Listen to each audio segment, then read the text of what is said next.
A vida cristã é vivida lá fora, aonde nós gastamos nossos recursos, nosso tempo, onde os nossos projetos, nossa família, nossos vizinhos, colegas de trabalho estão. A igreja é aquele lugar onde você é equipado, onde você recebe de Deus o preparo, o aperfeiçoamento dos seus dons, dos seus talentos, para você exercer a sua função de testemunho, de discípulo do Senhor Jesus Cristo lá fora.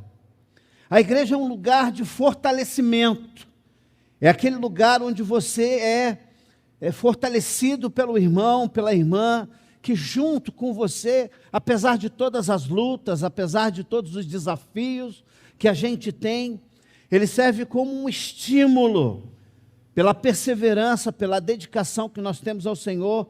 Então nós fortalecemos um ao outro. Por isso a igreja é tão importante. Por isso que esse tempo de pandemia tem causado distúrbios e ansiedade em muita gente. Por quê? Porque a presença, o calor um do outro serve como um motivador, como elemento de perseverança, de fortalecimento da nossa fé, das nossas emoções, da nossa vida espiritual. Afinal de contas, nós fomos libertos da culpa, nós fomos libertos do poder do pecado. Então, a vida cristã é uma vida maravilhosa que deve ser vivida sem culpa. Então, todo mês de janeiro, nós estamos refletindo acerca desse assunto, vivendo uma vida livre da culpa. No primeiro domingo, nós vimos a questão de trabalhar a nossa consciência. No segundo domingo, a gente viu a questão de guardarmos o nosso coração. E hoje, nós vamos ver acerca de vivendo uma vida livre da culpa, mantendo-se em boa companhia. 1 Coríntios capítulo 15, verso 33 e 34. O texto diz assim: ninguém se deixe enganar pelos que dizem coisas, pois as más companhias corrompem o bom caráter. Pensem bem sobre o que é certo e parem de pecar, pois para sua vergonha eu lhes digo que alguns de vocês não têm o menor conhecimento de Deus. Vamos orar? Amado e bendito Deus, diante da Tua palavra e daquilo que temos buscado no Senhor Jesus Cristo, nós queremos viver uma vida abundante, vida prometida pelo Senhor, pelo nosso Senhor e Salvador Jesus Cristo. Tua palavra diz que aqueles que estão em Cristo são nova criatura, as coisas velhas passaram e eis que todas se fizeram novas. Mas, ó Deus, a história de muita gente no nosso tempo e ao longo da história tem sido aquela história, ó Deus, do primeiro amor, de uma empolgação tremenda, quando tem o primeiro encontro com Jesus, mas na medida em que eles têm que lidar com situações do dia a dia, o brilho vai se perdendo, vai embora. Nós queremos, ó Deus, viver aquela vida abundante que o Senhor Jesus Cristo prometeu, e pedimos que o Senhor, pelo Teu Espírito Santo, fale conosco mais uma vez essa noite, para que a gente possa viver uma vida livre, Senhor, uma vida leve. Nós queremos viver uma vida livre da culpa. Ajuda-nos a entender, ó Deus, esse texto que acabamos de ler. Pois nós pedimos, Pai, e esperamos no Senhor, no Teu Espírito, que o Senhor fale mais uma vez com a Tua igreja. E nós oramos, pedimos, confiantes, de que o Senhor é um Deus que inclina os seus ouvidos às nossas orações. Fazemos isso em nome de Jesus. Amém. A primeira carta do apóstolo Paulo à igreja de Corinto, ela foi escrita para responder muitas perguntas e ajudar a solucionar vários problemas que estavam acontecendo na igreja de Corinto. Dentre os muitos assuntos que a gente encontra nessa carta, a gente tem divisões e brigas. Não que nós tenhamos isso aqui na Igreja Batista Central de Resende. Mas o texto fala que Paulo está lidando com a igreja que ele fundou. Foi Paulo que organizou essa igreja, foi ele que iniciou, foi ele que deu tempo, recurso, treinamento. Das igrejas fundadas pelo apóstolo Paulo, a igreja de Corinto foi a segunda que mais recebeu do apóstolo, e era a que mais manifestava problemas internos.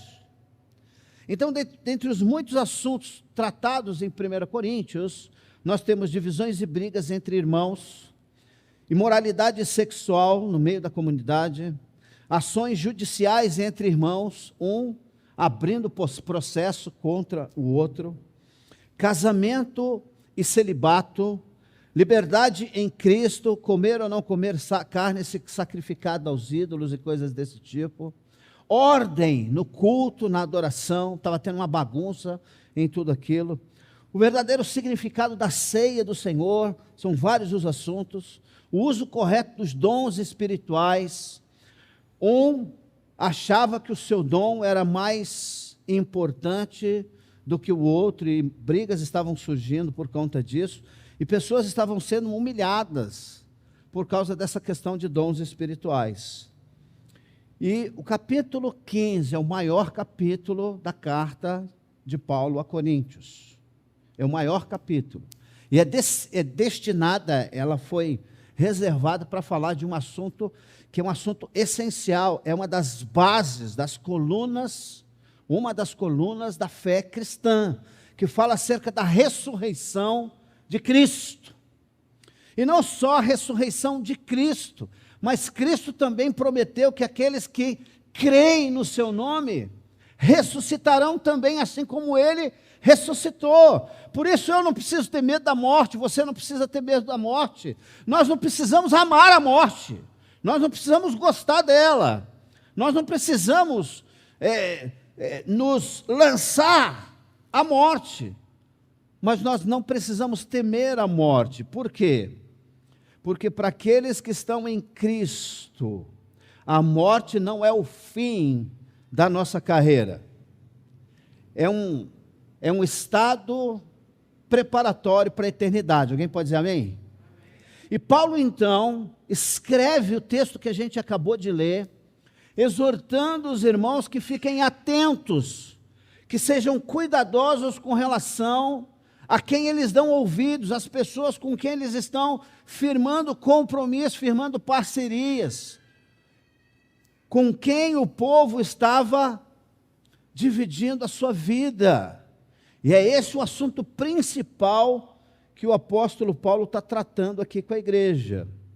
E isso vai servir de lição para mim e para você. No ano de 2006 e 2007, eu passei grande parte desses 2 anos trabalhando na penitenciária de segurança máxima de Tremembé, lá no estado de São Paulo. E eu confesso aos irmãos que eu fiquei surpreso de identificar as pessoas que ali estavam encarceradas. Algumas por 30 anos, 35 anos, 20 anos. Eram pessoas que haviam sido condenadas por crimes horrorosos. E o nome deles eram Isaías, Amós, Mateus, Pedro, Lucas, João, Filipe, Elias, Eliseu. Grande parte das pessoas que ali estavam presas, pagando por uma pena, eram de famílias crentes. Ou ele havia nascido num berço cristão, ou ele cresceu ou passou grande parte da sua vida numa igreja evangélica. A grande pergunta é, o que foi que aconteceu com essas pessoas que fez com que eles se distanciassem tanto do Senhor a ponto de se tornar um perigo para a sociedade. Eu penso que esse texto que a gente acabou de ler, que a gente vai olhar com um pouco mais de cuidado, responde parte dessa pergunta. Muitos dos nossos filhos, muitos dos nossos amigos, parentes e irmãos, nasceram num contexto cristão e passam boa parte da sua vida dentro desse contexto. E muitos estão como aquele filho pródigo. Muitos estão encantados com o que o mundo oferece, achando que o gozo do mundo, a proposta do mundo em que nós estamos vivendo, é muito melhor do que a proposta de Jesus Cristo. É muito melhor do que a oferta que Deus faz para a gente de uma vida abundante. E muita gente vira as costas para o Senhor, tomando decisões erradas. Decisões essas que farão eles colherem frutos amargos pelo resto das suas vidas. Eu penso que o que Paulo está dizendo aqui para mim e para você é que nós devemos ser cuidadosos, devemos ser zelosos. Não podemos nos deixar ser convencidos pelas mentiras que Satanás continua falando e usando pessoas para tentar convencer a gente de que as mentiras dele são boas. Por isso ele fala, não se deixe enganar pelas pessoas que tentam convencer vocês de que a palavra de Deus é obsoleta, de que a palavra de Deus é inadequada, é antiquada.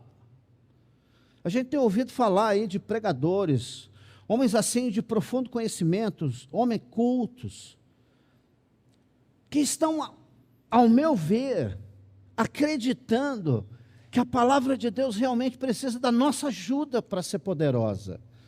Eu não creio nisso, irmãos. Eu creio que a palavra de Deus, por si só, ela é poderosa. O apóstolo Paulo vai dizer para mim e para você que o evangelho é o poder de Deus para a salvação de todo aquele que nele crê. Por isso, mesmo quando eu e você, ludibriado ou iludido ou seduzido pela oferta do mundo, tomamos decisões erradas, Deus nunca vira as costas para mim e para você. Ele está sempre disposto a nos ajudar a restaurar aquilo que a gente quebrou.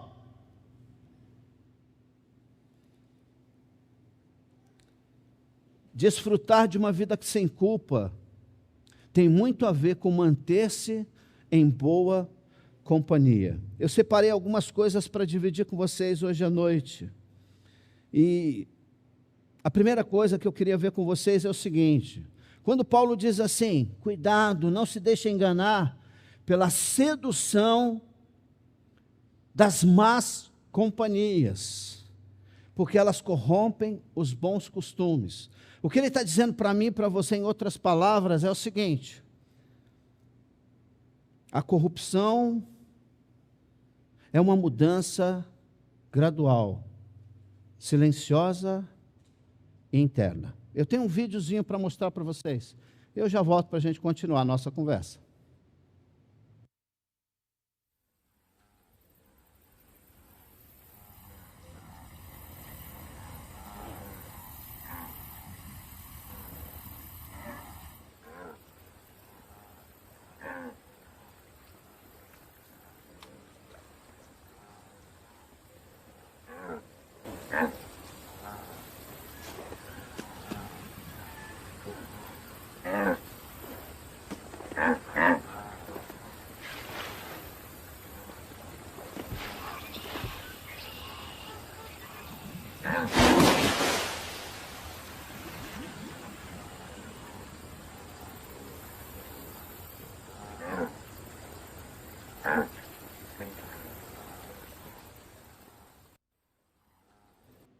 Satanás é astuto e ele está tentando convencer a gente o tempo inteiro de que o que ele prega, o que ele oferece é melhor do que o que Deus oferece. Mesmo que a gente tenha provas concretas de que aquilo é ruim, ele está sempre tentando convencer a gente que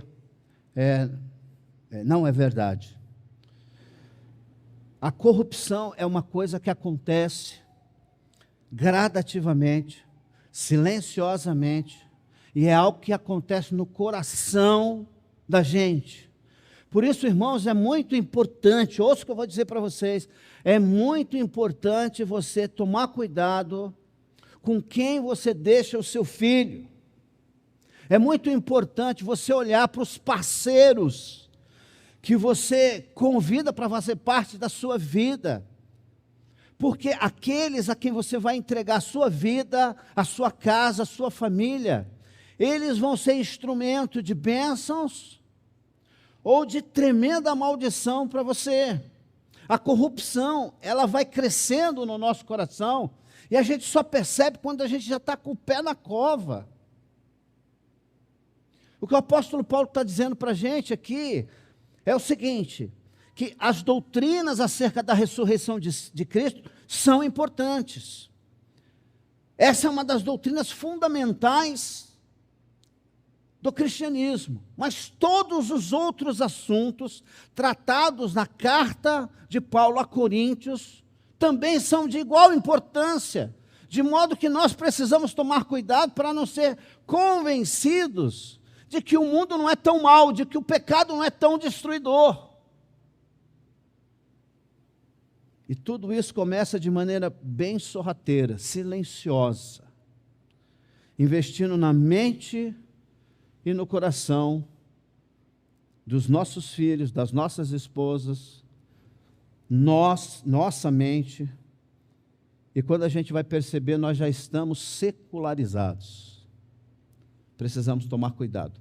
Para você poder desfrutar de uma vida livre da culpa, você precisa ser muito cuidadoso com relação às pessoas que você permite que se aproximam de você, querendo a sua amizade, querendo dividir os seus projetos com você e querendo dividir os teus projetos com ele. Então, a primeira coisa que eu penso que é muito importante é que a corrupção nunca chega mostrando a bandeira, ela sempre chega sorrateiramente. E ela começa um investimento na mente e no nosso coração. Silenciosamente, gradativamente. E quando a gente percebe, a gente está na boca do jacaré. Não é verdade? A segunda coisa importante que eu penso ser, para mim e para você, é que nós precisamos ser cuidadosos com relação a essa questão das pessoas que se aproximam de nós, porque não tem idade. Não são só os jovens que são influenciados pelas más companhias. Os adultos também. Ou seja, as más companhias podem fazer com que até mesmo os cristãos mais fortes cedam, né? Eles vão sendo minados em sua fé e afeta a sua caminhada e o seu testemunho no mundo. A nossa fé e a nossa caminhada com Cristo pode ser prejudicada se a pessoa errada chegar perto de você e você deixar que ela fique por mais tempo do que o necessário. Então, aquela ideia de que você é maduro, de que você tem o controle nas suas mãos, de que você sabe até onde é o seu limite, isso é uma das artimanhas de Satanás para tentar derrubar a sua vida. Eu cresci no litoral, não sei se já falei isso para vocês, mas eu cresci no litoral sul, Éber, cresci no litoral sul de São Paulo, Guarujá, Santos, passei a minha vida inteira naquela região, morava em frente à praia. Fora da temporada era um deserto a praia, mas quando chegava no verão, rapaz, aquilo virava um formigueiro. A Praia das Pitangueiras, no Guarujá, é uma das praias mais lindas do litoral sul do Brasil. Coisa maravilhosa. E eu morava ali em frente, imagina. Para eu me livrar da praia, ele demorou anos, porque o som do mar me fazia dormir. As ondas batendo na praia, pá, me acalmava o coração. Mas uma das coisas que me chamava a atenção é que nesse período de férias, o mar apresentava alguns lugares que eram extremamente perigosos por causa dos buracos. por causa da correnteza. Geralmente a correnteza não era superficial, ela era por baixo. Não dava para ser visto por olho nu para o leigo, só para aquele que sabe, que conhece o mar. Eu presenciei o afogamento de muitas e muitas pessoas que eram nadadores profissionais, que era gente que entrava no mar e dava braçada como se fosse um tubarão. E lá estava a placa. Cuidado, não entre nesse lugar. E muita gente convencida da sua habilidade, a sua capacidade, no mar e nas piscinas se aventuravam em lugares perigosos na praia. E muitos deles não voltavam com vida. Muitos bombeiros, muitos salva-vidas foram ceifados na tentativa de resgate de muitas dessas pessoas. Irmãos, muitos crentes se afastam do Senhor não na juventude, mas na idade adulta. Tem muita gente que perde a sua fé, que é envolvido pela sedução do mundo, depois de anos de caminhada no Evangelho, depois de anos de experiência na igreja local. Nós vamos ouvir de gente que conhece a Bíblia de cor e salteado. Desde quando conhecer a Bíblia de cor e salteado te dá segurança? O que dá segurança para mim e para você é uma íntima e constante relação de amizade com Jesus Cristo, o nosso Senhor. Alguém pode dizer amém? Se você estiver intimamente voltado para Jesus, dedicando a sua mente, o seu coração a Ele, vai ser mais difícil de você ser persuadido por quem quer que seja. Então, quando você encontra uma placa de perigo dizendo para você, tome cuidado, não se aventure, não vá além dos limites que foram colocados para você. Por quê? Porque as más companhias podem fazer com que o cristão mais experiente, mais maduro, mais forte, ceda a sua fé e afete a sua caminhada com Cristo, comprometendo o seu testemunho para o mundo aí fora. Eu já compartilhei com vocês acerca do que escandaliza o mundo. Tem duas coisas na vida do crente que escandaliza o mundo aí fora. Uma é a fidelidade incondicional a Deus. Quando o mundo encontra um crente que está disposto a pagar o preço por causa do Evangelho, o mundo fica escandalizado. O mundo fica surpreso. E a outra coisa que escandaliza o mundo é a infidelidade daquele que se diz servo do Senhor. Coisa interessante. Eu lembro de uma vez conversando com uma das missionárias que eu conheci muitos anos atrás. Ela foi a peça fundamental no processo da minha formação de fé, da vida cristã. E eu lembro que uma vez alguém foi pedir alguma coisa no portão. Mantimento, essas coisas. E ela foi atender lá no portão e eu fui com ela. Quando chegou lá, a pessoa fez uma insinuação. A pessoa fez uma insinuação a ela, porque ela era uma mulher. E ela falou, olha, hoje eu não tenho nada para você, virou as costas e foi embora. Eu falei, mas você foi rude com ele. Aí ela falou uma coisa que eu não esqueço nunca. E eu duvido que você vai esquecer depois que eu disser. Ela falou assim para mim, cuidado, Fernando, não confie em todo mundo, porque os canalhas também envelhecem. Não confie em todo mundo, porque os canalhas também envelhecem.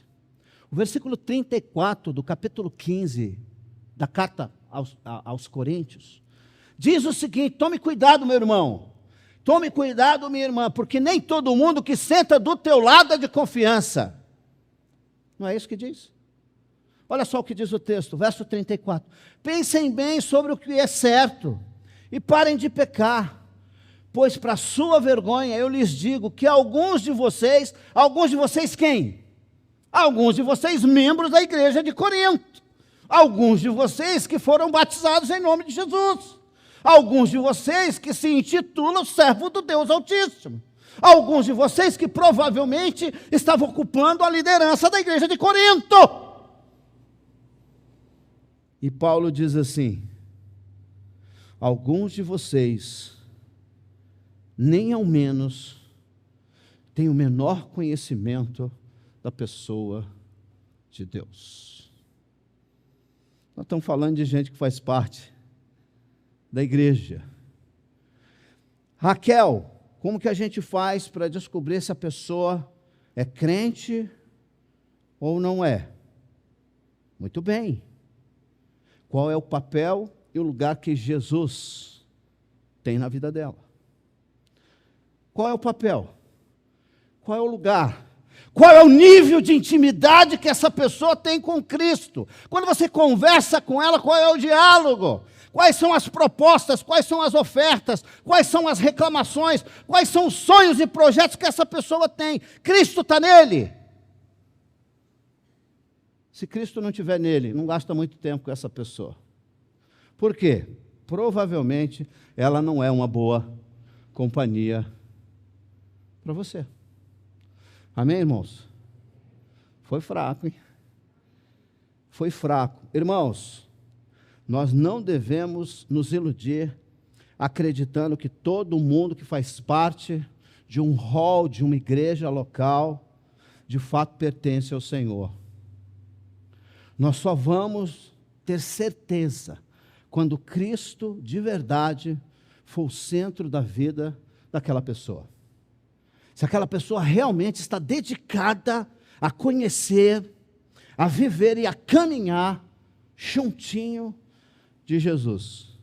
Porque esse tipo de gente vai se juntar com o mesmo tipo de gente que tem os mesmos valores, os mesmos sonhos e os mesmos desejos no coração. O que você precisa tomar cuidado é o seguinte: não importa quanto tempo de cadeira você tem, não importa se você é forte, se você é experiente, se você é um líder na igreja, todos nós estamos sujeitos a sermos influenciados pelas más companhias. Tome cuidado. E a terceira e última coisa para você sair daqui, pensando um pouco nisso e de repente revendo o projeto de vida que você tem, que eu tenho, é o seguinte: essas más conversações podem nos levar a ter a mente corrompida e a nossa conduta manchada. E aí eu vou dar um exemplo para vocês. Na parábola do semeador, quando Jesus fala da parábola do semeador, ele diz assim, que eis que o semeador saiu a semear, e parte das sementes caiu na beira do caminho. E vindo então as aves do céu, pairam sobre aquelas sementes e comem a semente e vão embora. Quando os discípulos do Senhor Jesus Cristo perguntam para ele: Senhor, o que significa isso? Jesus vai explicar que a parte da semente que caiu sobre o terreno, a passagem, era a palavra de Deus semeada no coração da pessoa. E que a ave do céu que descia para pegar a semente era Satanás. Assim são as más companhias. Ou companhias. Você se alimenta da palavra de Deus, você consome a palavra de Deus, e ela vem para arrebatar essa semente do seu coração e deixar você com o coração duro, árido, seco e sem água. Essas más conversações. Por que eu mudei o termo. Você percebeu que eu mudei o termo, Alexandra? Os 2 primeiros pontos falam as más companhias. E o terceiro ponto, Timóteo, fala do quê? As más conversações. Pastor, o senhor está deturpando o texto. Não, não estou não. A palavra que é usada lá é homilha. A palavra grega original é homilha. O que significa isso? Qualquer estudante básico de teologia vai saber que homilha tem a ver com pregação, com diálogo, com argumento. Então o que Paulo está falando é para você não dar ouvidos a argumentos de pessoas mal intencionadas, a argumentos de pessoas que não vai acrescentar na sua vida espiritual. São argumentos. Ah, mas e por que nos primeiros pontos fala da companhia? Porque você gasta tempo com essas pessoas. Então, de certo modo, a companhia está implícita em você dar ouvidos a argumentos diabólicos e a influências malignas, que pode roubar a tua paz e comprometer o teu relacionamento com Cristo. Por que tem muita gente que não está desfrutando de uma vida sem culpa? Foi fácil. Porque tem dado ouvidos a maus conselhos de pessoas más intencionadas. Cuidado, irmãos, para você não ser como um terreno rochoso, onde a palavra de Deus bate e rapidamente é roubada por Satanás. Qual é o problema, então, da má companhia? Deixa eu dizer para você. A má companhia corrompe o coração, perverte a mente e envenena a nossa alma. Eu vou falar de novo. As más companhias, as más conversações, corrompe o nosso coração, perverte a nossa mente e envenena a nossa alma. Outro dia, há um tempo atrás, nós fomos fazer entrega de sopão. Quem aqui já fez entrega de sopão na madrugada? 3, 4 horas da manhã, estava a gente servindo sopão, todo mundo feliz, que estava ajudando o pobre, o miserável, o necessitado, a gente estava lá com sopão e tal. Daqui a pouco a gente parou na rodoviária. E aí um senhor de mais ou menos uns 55, 60 anos, mais ou menos, chega junto de onde a gente está, e ele começa a citar versículo bíblico. Nunca tinha visto um negócio daquele na minha vida. Ele começa a citar versículos bíblicos, e falando da Bíblia e tudo mais. Eu falei, não, meu Deus, o que esse homem, com esse conhecimento todo da Bíblia, está fazendo aqui, morando na rua? Quando eu parei para conversar com ele, ele, pá, pum, caiu endemoniado no chão. Endemoniado. Eu falei, Senhor, e agora? E a juventude que estava comigo, todo mundo saiu, foi embora. Todo mundo foi, olhei para um lado, olhei para o outro, cadê o pessoal? O pessoal, ó, picou a mula. E eu falei, rapaz, onde você vai? Trouxe um para cá, e fui lá, peguei o outro, e juntei o pessoal, a meia dúzia ali, vamos orar. Vamos orar, nós só vamos descansar quando esse demônio livrar esse homem. E começamos a orar. Começamos a orar. E daqui a pouco uma calma que não tinha explicação tomou conta daquele homem. E eu perguntei para ele, quem é você? E ele falou, eu sou de família crente, de gerações. Me envolvi com companhias erradas. E hoje estou vivendo, dependendo da generosidade das pessoas. E eu falei para ele, isso não é a pior coisa. A pior coisa é você ter virado as costas para o Senhor. Porque aqueles que confiam no Senhor jamais serão envergonhados. Amém, irmãos? Aqueles que confiam no Senhor jamais serão envergonhados. Satanás vai tentar minar a verdade dos nossos corações. Ele vai tentar encher a nossa cabeça de mentiras. Não dê ouvidos à voz do inimigo. Aos poucos, Aquilo que era uma alegria, a alegria da salvação, vai perdendo o brilho, vai ficando fosco, insosso, sem sabor. Quanta gente você não conhece que abandona o evangelho, não quer saber de igreja e não quer saber de Deus. Por quê? Porque um dia deu ouvidos às más conversações. Como eu e você podemos resistir a isso? Eu vou dar 3 dicas aqui para vocês. Primeiro, evite essas pessoas. Não ande com elas, porque de outro modo ela vai influenciar a sua vida. Segundo, cultive boas amizades. Nós temos crentes nessa igreja, amém, irmãos? Ó, faltou um amém mais forte, hein? Nós temos crentes nessa igreja, amém? Não, os que não são crentes não precisa dizer amém. Só os crentes, tá bom?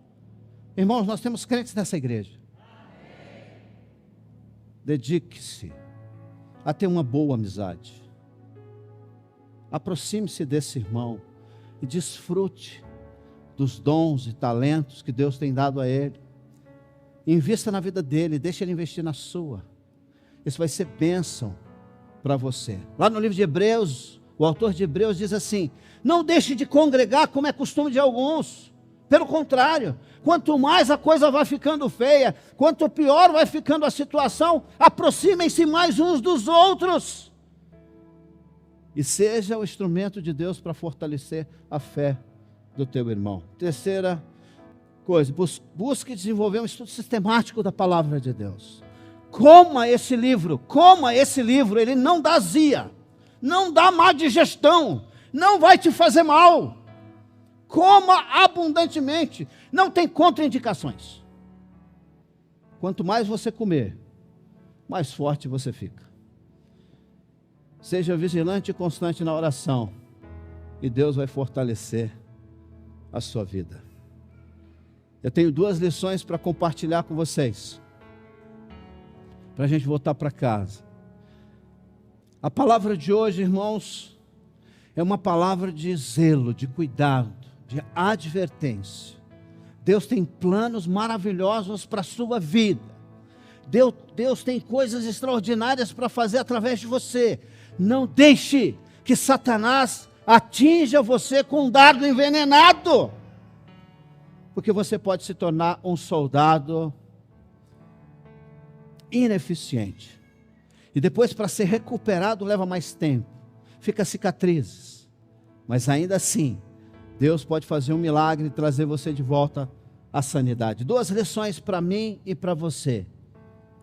Ao nos associarmos com as pessoas erradas, nós seremos influenciados por elas. Por isso Paulo diz que nós não podemos deixar nos enganar. As más conversações corrompem os bons costumes. E a segunda coisa, é fundamental que eu e você, que nós tenhamos cuidado com quem nós construímos os nossos relacionamentos. Não vale a pena você se unir a quem não pertence a Jesus. Só vai te trazer dores fortíssimas de cabeça. Já ouviu a história dos 2 cachorros? Já ouviu ou não? O ser humano tem dentro de si uma natureza pecaminosa. E nós que temos Jesus, recebemos a natureza divina, recebemos o Espírito Santo. Quem é que vai ter vitória na minha vida e na sua? Aquele que você alimentar mais. Se você alimentar mais os desejos da carne, se você se juntar com pessoas cujos valores são terrenos, você vai ter um destino.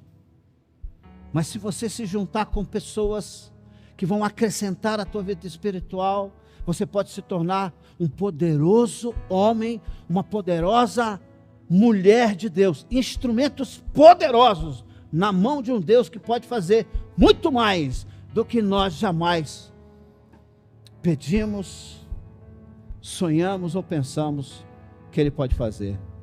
Vamos desfrutar, meus irmãos e minhas irmãs, de uma vida livre da culpa, deixando com que Deus ministre ao nosso coração e acrescente pessoas que sejam bênçãos na minha vida e na sua. Que Deus abençoe.